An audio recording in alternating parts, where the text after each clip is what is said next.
আম্মা আম্মা আমার আব্বা আইতাছে। তা দেও ফ্রিজে কি আছে রান্ধো বাই কইরা। আমার ফ্রিজে তো তেমন কিছু নাই। যা আছে তাই তো রানবা নাকি?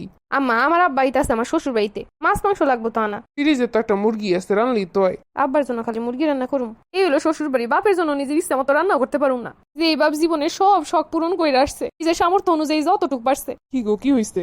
আব্বাই আসতেছে। তাতে মন খারাপ করে রাখছো কেন? আমারে কইলাম কি রান্না করবো, কইতাছে ফ্রিজে যা আছে তাই। ফ্রিজে তো একটা শুধু ব্রয়লার মুরগি আছে, তাও 2 ভাগ করে রাহা। হাই হাই, কি কইতাছে এইগুলা? তুমি আম্মারে কইতে গেছো কেন? আমারে কইতে পারলা না যে আব্বা আইবো? এরপর এই বাড়িতে আইবো, আমারে জিগামু না? জানোই তো মাই কেমন, এখনই বাজার করে নিয়ে আসতাছি, তুমি সব জোগাড় করো। একটু দুধ নিয়ে এসো।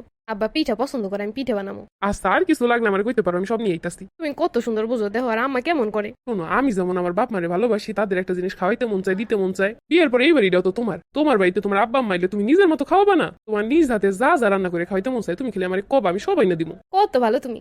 শাশুড়ির একটা কিপটা কোথাকার, শাশুড়ি গুলো এমন হয় কেন? শুনছি এই বেরি শ্বশুর শাশুড়িরও ভালোবাসে নাই কোনোদিন। হ্যাঁ কেমনে বুঝবো বৌমার বাপ মা আইলে কিরকম আপ্যায়ন করতে হইব? ভাগ্যের জামাইটা বুঝে, আর যাদের জামাইও বুঝে না আসলে হেদের কি হয়। সব মেয়েদের ইচ্ছা করে বাপ মার বাড়ি দিয়ে আসার পরে নিজ বাড়ি হোক বা শ্বশুর বাড়ি হোক, আর আসলে মনে হয় ঈদের দিন। সারা জীবনের ঋণ তো আর শোধ করা যাইব না। নিজ হাতে তাদের জন্য নিজের ইচ্ছা মতো পদে পদে রান্না করে যদি নিজের মনটা একটু বুঝানো যায়, এই ভালো লাগা বুঝানোর মতো না। আব্বা কই এমনি? এই তো চলে আইছি। আচ্ছা আমি বাড়ির সামনে দাঁড়াইতেছি।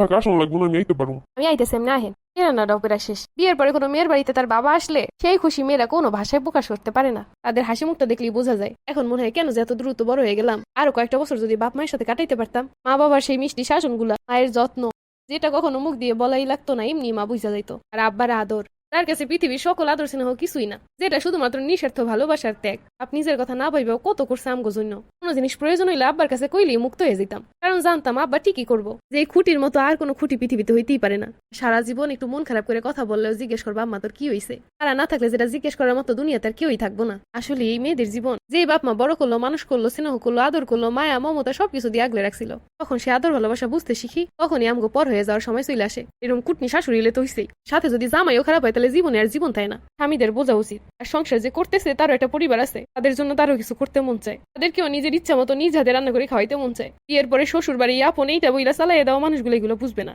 সারা জীবন যারা ভালোবাসলো, আদর করলো, কিছু শ্বশুর বাড়ির লোক আছে, জামাই আছে, তারা এই মা বাবার প্রতি ভালোবাসা দেখলেও বিরক্ত বোধ করে। এমা কই তুই? আব্বা চইলাইছে। বিআইন সাহেবা কেমন আছেন? আসি বালা। ভালো আছিস তুই? চেহারাটা শুকনো শুকনো হয়ে গেছে।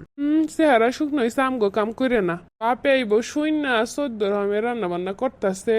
এরকম কিছু মুখ ফুলাইনে শাশুড়ি আছে, তো এর বাপের বাড়ি দিয়ে কেউ আইলে হেগো সহ্যই করতে পারে না, মুখটা এরকম করে রাখে। আর এমন এমন কথা কয় যেন কালা দেওয়া বাইরে কথা দিয়া। আমা তোমার বিয়ে হয়েছে, তুমি ভালো করে আতিথি আপ্যায়ন করবে না? করতেই তো আসি। বইতে রইতে কও নাস্তা পানি আইনা দাও, তুমি না দিলে দিব কিটা?